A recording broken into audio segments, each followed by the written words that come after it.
Welcome back to Boiler House Garage. In this video and the previous we're doing a couple of easy fixes on the Honda Civic, fitting a replacement bonnet release pull and a set of new pedal rubbers. These methods are pretty much universal to most cars.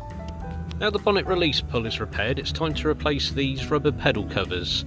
The clutch and brake covers are identical and these are very good copies of the OE parts, although the rubber compound does feel a little firmer than the soft originals, but this may well be down to their age and wear. If we start by taking off the clutch pedal rubber, which is as simple as pulling the lower part edges over the metal body of the pedal, and it will just lift away and we can compare the old with the new. The rubber would likely be too hard to just place over the pedal and pull the edges around as we did with removal, so I'm going to show you 3 different methods I've used before, and they can be done in combination also.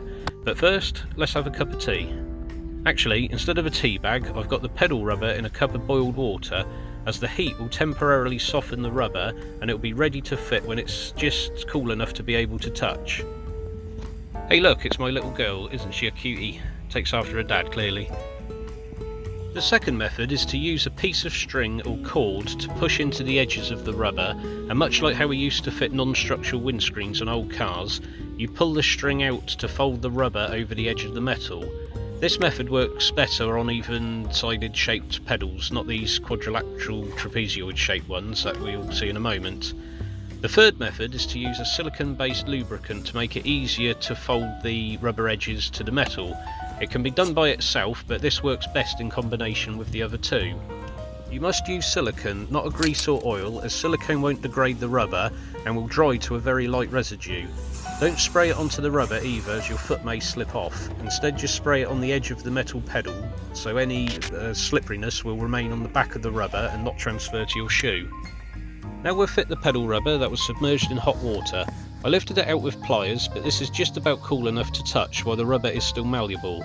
I'm going to put the string inside to demonstrate that method, however be aware this will struggle to lift the 2 upper corners over the pedal as they're at acute angles, and you'll need to use your fingers to pull and stretch them over, something else that the heat from the water will help with. The string can still help get them started and will easily lift the sides and lower corners of the pedal in place. Just check around the back of the pedal to make sure the entire circumference is fitted around the pedal, and once the rubber is cooled it will be secure.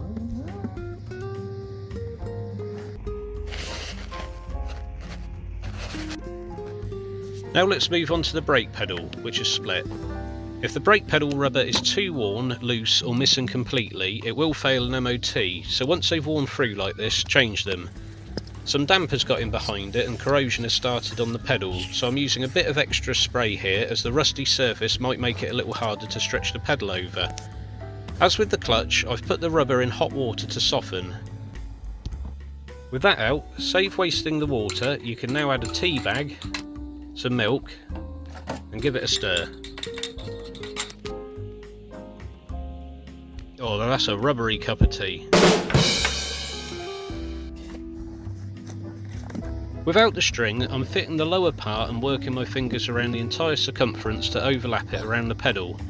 You may need to use string or cord on rubbers that have rounded or wider edges to get it started, especially if it incorporates an alloy or plastic pedal cover like a lot of modern cars have. With a fresh clutch and brake pedal, the footrest and accelerator are making it look untidy, so I'm giving them a clean, and I found a use for my ex-wife's toothbrush. Don't worry, I'll run it under the tap before I return it.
And there we have it, a nicely refreshed footwell area. And please check out the previous video where I fit this red alloy bonnet release if you haven't already.